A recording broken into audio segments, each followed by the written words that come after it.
கொஞ்சம்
But in the varieties எல்லாமே நிறைய பயிருக்கு அது வந்து பெஸ்ட் செலக்ஷன்ஸ் இது வந்து அன்னைக்கு வந்து சயின்டிஃபிக் சயின்ஸ் நாங்க ரெண்டு பேரும் ஒரு போட்டோ எடுக்கலாம்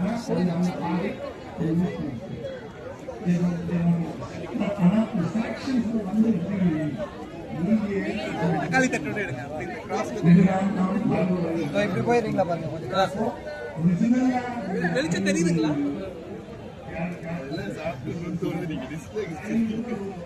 அப்படியா 5 மணிக்கு மேல வாங்க எடுத்துக்கலாம்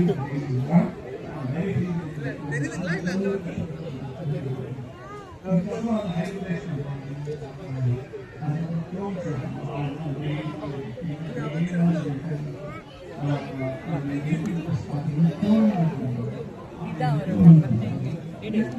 இதான் ஹரி நல்லதா ஒரு ஓகே இது நல்லா இருக்கு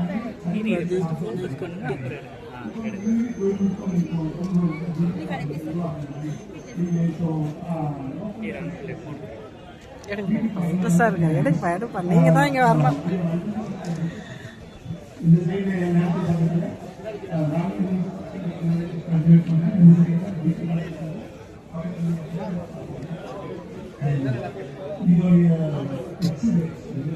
பிரதீப் அண்ணா நம்பர் எழுதுறீங்களா? நான் வந்து ரொம்ப கஷ்டமா போன வருஷம் வந்து இந்த மட்டக்குள்ளா உடுப்பில இருந்து பிரதீப் அனுப்பிச்சிருந்தேன் போன வித திருவிழாக்கு. இந்த தாவணிகரை தொட்ட மென்சினிக்கா அதெல்லாம் 1 kg வாங்கி போன திருவிழாக்கு அனுப்பிச்சிருந்தேன். நான் இப்போ உடுப்பில இருந்தேன். அக்கா கொஞ்சம் தள்ளுங்க. இது ஒரு போட்டு இல்ல இல்ல எனக்கு தெரியாது. நம்ம வந்து கன்ஃபியூஸ் பண்ணிட கூடாது. தமிழ்ல அவங்க வேற ஒரு மாதிரி பேர் வைக்கிறாங்க. நம்ம இத குடம்பத்தை கலினிறாங்க. ஆனா பல்புன்றாங்க. இல்லங்க தமிழ்ல குடம்பத்தை அப்படிதானே? அப்புறம் ஏன் பல்புன்றாங்க? பல்புன்றாங்க யாருக்கு சொல்றீங்க? நான் இப்பதான் கேள்விப்படுறேன். பல்புத்தை கலின்றாங்க. பல்புத்தை கலின்றாங்க. அது பாக்கிறதுக்கு அந்த மாதிரி இருக்கு. அவங்களே நினைச்சிட்டாங்க.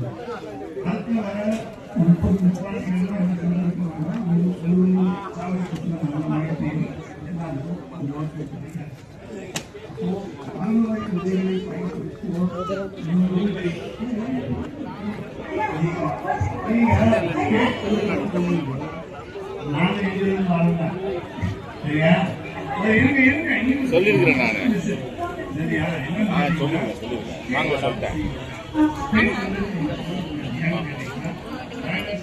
சரி நான் பேச சொல்றேன் சார். நான் ஒரு யூடியூபர். லாஸ்ட் இயர் வந்து உடுப்பி மட்டக்குள்ளா அதுக்கப்புறம் தாவணகிரி தொட்ட மென்சினிக்கா பிரதீப் சாருக்கு அனுப்பிச்சிருந்தேன். லாஸ்ட் டைம் கண்காட்சிக்கு. சரிங்க. இந்த மாதிரி அனுப்பல. Last time அனுப்பிச்சிருந்தேன்.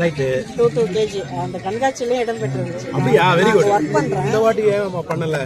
இந்த முறை அங்க எதுவும் சொல்லல சார். ஆனா லாஸ்ட் டைம் அனுப்பிச்சேன். சரிங்க. அப்ப சீடா அவங்க அதுல கலெக்ட் பண்ணாங்களான்னு தெரியல. இல்லனாலும் கொடுக்குறேன். நான் மங்களூர்ல ஒர்க் பண்ணிட்டு இருக்கேன். அப்படிங்களா?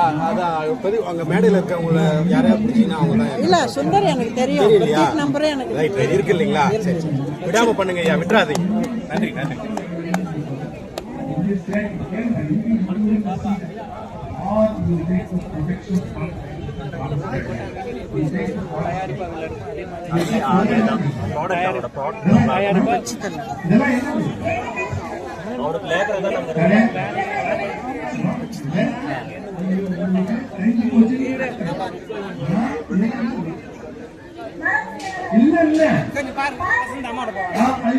அதெல்லாம் இல்லது.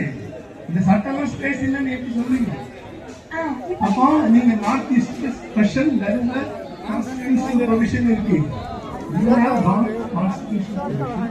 Law of substitution. These are all tribal areas.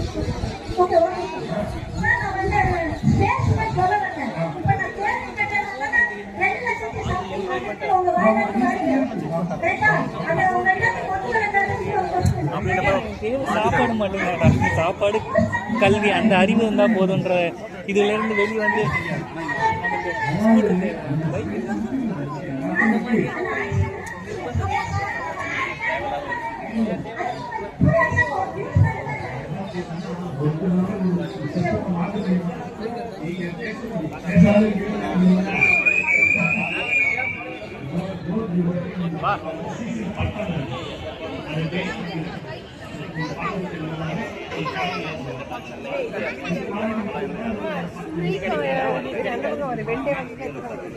பத்தருக்கு use பண்றேன் ஆமா ஆமா கட்சி தரேன்.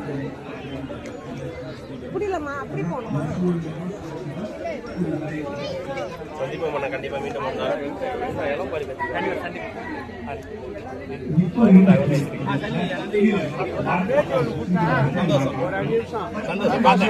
மகிழ்ச்சின்னு சொல்லியா விவசாயி நம்மலாம் வந்து என்ன ஐயா இவர் தானே திரு ஓவிஜயன் அங்க திருவத்தூர் இருக்காரு. திருவள்ளூர்ல எங்க இருக்கு?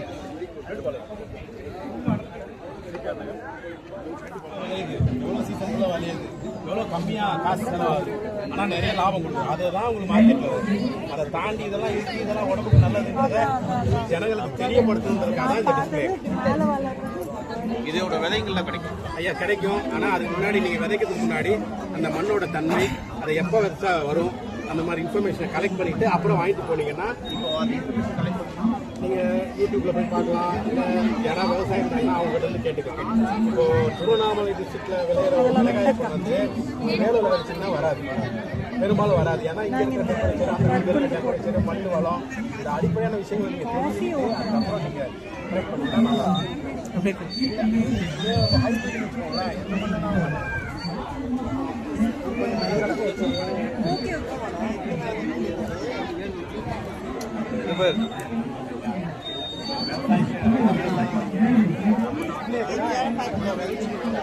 யானை வந்து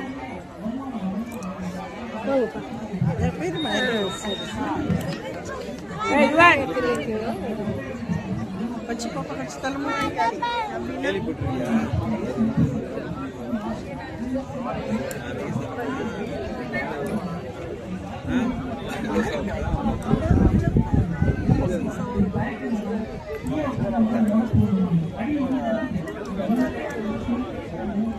யூடியூபர்ஸ் ஹலோ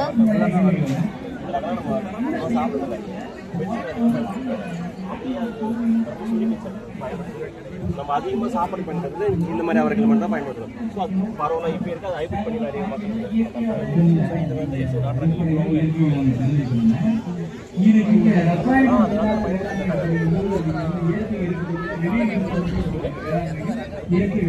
அப்புறம் பார்த்தீங்கன்னா ஒரு 30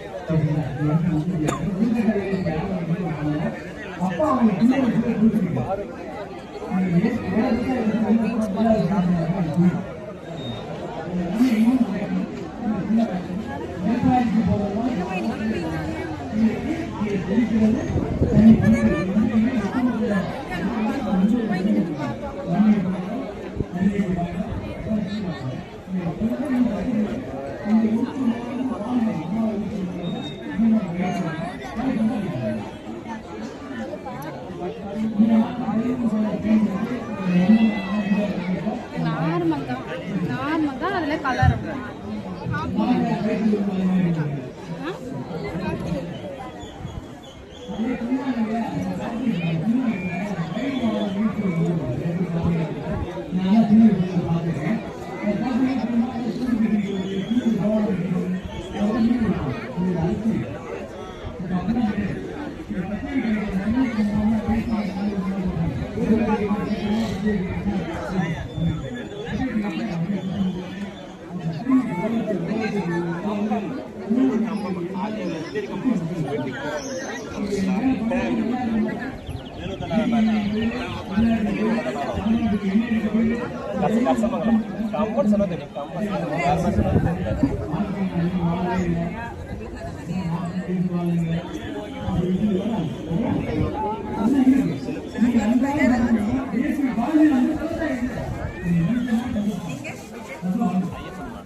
కొంచెం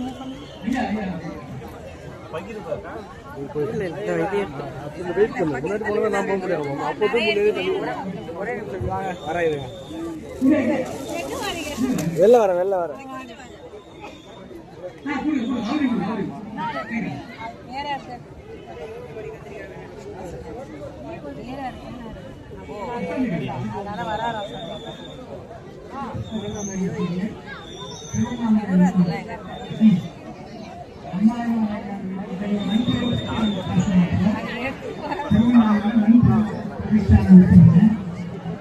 கால் நம்பர் ஏதாவது இருக்கா?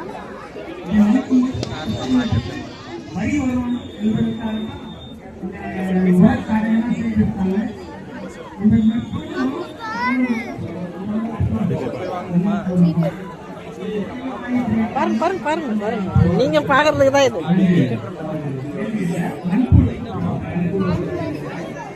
குட்டீஸை கூட்டு வந்தது சான்ஸே இல்லை. அதை தான் இவங்க எதிர்பார்க்குறாங்களே. குட்டீஸ் வந்து பார்க்கணுன்னு தான் எதிர்பார்க்குறாங்களே. ஆனால் நிறைய குட்டீஸ் சாப்பிட்ற பொருள் இருக்காது. வாங்கி கொடுங்க.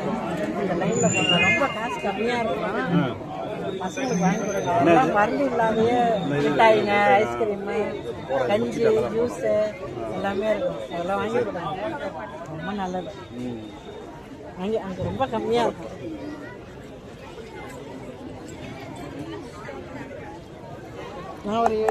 நான் யூடியூப் வச்சுருக்கேன். அதனால் அதுக்காக செஞ்சு சர்வீஸ் ஃபோன் இருந்துச்சுன்னா நான் சப்ஸ்கிரைப் பண்ணி போடுறேன். இந்த இப்போ பதிவுகள்லாம் போடுவேன். விவசாயம் சம்மந்தப்பட்டதெல்லாம் போடுவேன்.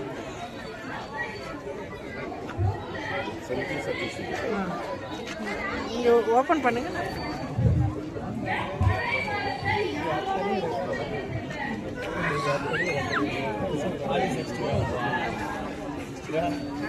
இல்லைன்னா சத்தி ஆகிடும்ல, பூச்சி அடிச்சிடும்.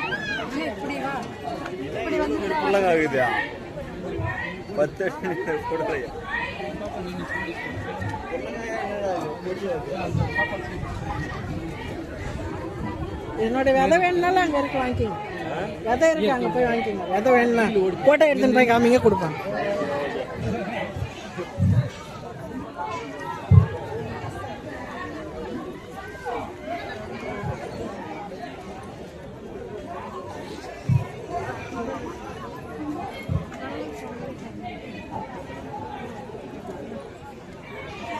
சிட்டுப்பரங்கி, தலகணீஸ்வர பரங்கி அந்த மாதிரி நிறைய இருக்கும்.